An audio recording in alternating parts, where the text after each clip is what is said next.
ও আজকে 4 বছর যাবত কোনো ভাড়াই দিচ্ছে না। 2 বছর থেকে আড়াই বছর এগ্রিমেন্টের মেয়াদ চলে গেছে।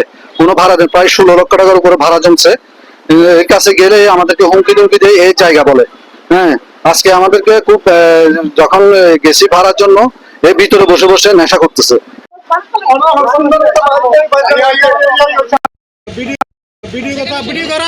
আমি নিউজের মানুষ, আমি সাংবাদিক। চুক্তি শেষ, ভাড়াও বাকি প্রায় 21 লক্ষ টাকা।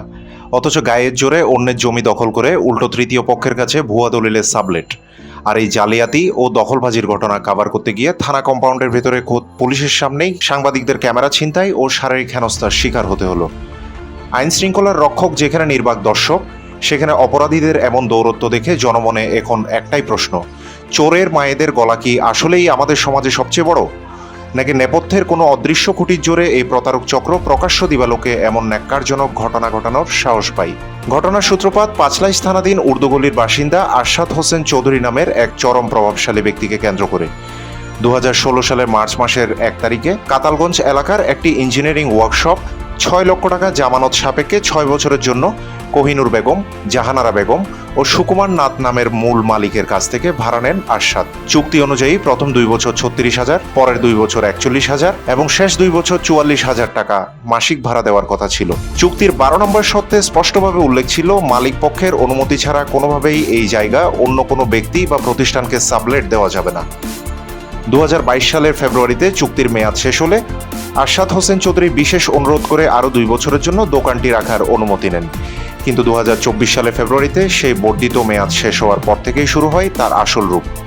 নিজের এলাকায় বিভিন্ন প্রভাব খাটিয়ে তিনি দোকান ছাড়তে অস্বীকৃতি জানান। গত 2 বছরের বেশি সময় ধরে মালিক পক্ষকে 1 টাকাও ভাড়া না দিয়ে কোনো রকম মীমাংসা না করে জোরপূর্বক দোকানটি দখল করে রাখেন তিনি। ও আজকে 4 বছর যাবত কোনো ভাড়াই দিচ্ছে না। 2 বছর থেকে আড়াই বছর এগ্রিমেন্টের মেয়াদ চলে গেছে। কোনো ভাড়া দেন, প্রায় 16 লক্ষ টাকার উপরে ভাড়া জমছে। এর কাছে গেলে আমাদেরকে হুমকি টুমকি দিয়ে এই জায়গা বলে। হ্যাঁ, আজকে আমাদেরকে খুব যখন গেছি ভাড়ার জন্য এর ভিতরে বসে বসে নেশা করতেছে। হ্যাঁ, ওগুলো তখন দরজা খুলছি, ইয়া করছি, এ আমার আগে ওকে বলছে যে এটা কি আপনাদের জায়গা? বলছে এটা আমার জায়গা, তোর জায়গা না। হ্যাঁ, এ আমাকে মারছে, পেটেও খুব ব্যথা, পায়েও ব্যথা আমার। হ্যাঁ, এখন এই অবস্থায় এখন মানে আমাকে হুমকি টুমকি দিচ্ছে, আমাদেরকে জায়গাটাই দখল করে নিতে যাচ্ছে। আমাদেরকে বিভিন্ন হুমকি টুমকি দিচ্ছে, মামলা দিবে, এই দিবে, মানুষ দিয়ে হুমকি দিচ্ছে আমাদেরকে।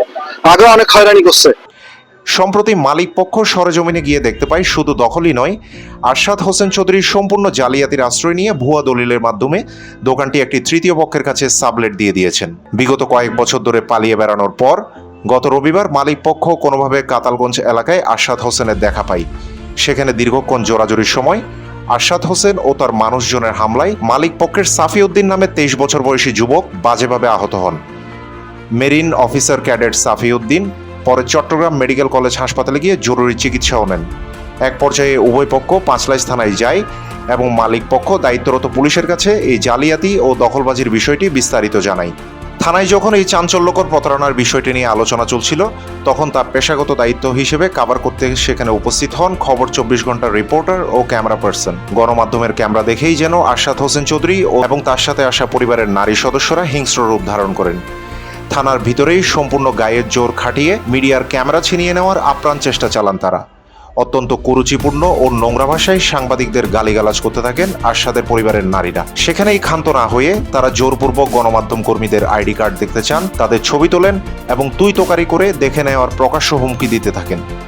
খবর 24 ঘন্টা মিডিয়া টিম অত্যন্ত পেশাদারিত্ব ও ভদ্রতার সাথে পরিস্থিতি সামাল দেওয়ার চেষ্টা করলেও আরশাদ বাহিনীর দাপট থামেনি। সবচেয়ে লজ্জাজনক ও ন্যাক্কারজনক বিষয় হলো এই পুরো ঘটনাটি ঘটেছে পাঁচলাইশ থানার ভেতরে, পুলিশের চোখের সামনেই। সাংবাদিকরা বারবার নিরাপত্তার জন্য এবং ক্যামেরা রক্ষার্থে দায়িত্বরত পুলিশের দৃষ্টি আকর্ষণ করলেও পুলিশ কোনো ধরনের সহায়তাই করেনি। উল্টো তাদের নির্লিপ্ত ভূমিকা অপরাধীদের আরও সাহস জুগিয়েছে। এক পর্যায়ে পুলিশ সাংবাদিকদের উদ্দেশ্যে দায়সারাভাবে বলে, আপনাদের কোনো সমস্যা থাকলে আপনারা থানায় আগে অভিযোগ করতে পারেন। থানার ভেতর তাৎক্ষণিক ঘটে যাওয়া অপরাধের বিরুদ্ধে ব্যবস্থা না নিয়ে পুলিশের এমন না দেখার ভান করার নীতি উপস্থিত মানুষের মনে তীব্র অসহায়ত্বের জন্ম দেয়। সাংবাদিকরা যখন এই দখলবাজ আরশাদ হোসেন চৌধুরীর পরিবারবর্গকে এই ন্যাক্কারজনক ব্যবহারের কারণ জানতে চায়, তখন তারা অপরাধ স্বীকার করা তো দূরের কথা, উল্টো সাংবাদিকদের নামেই মানহানির মামলা করার হুমকি দেয়।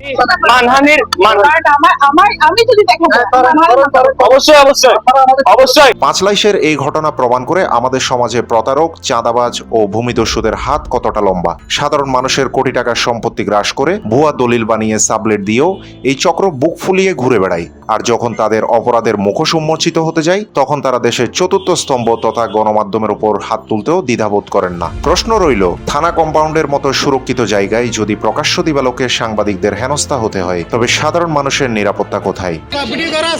আমি নিউজের মানুষ, আমি সাংবাদিক।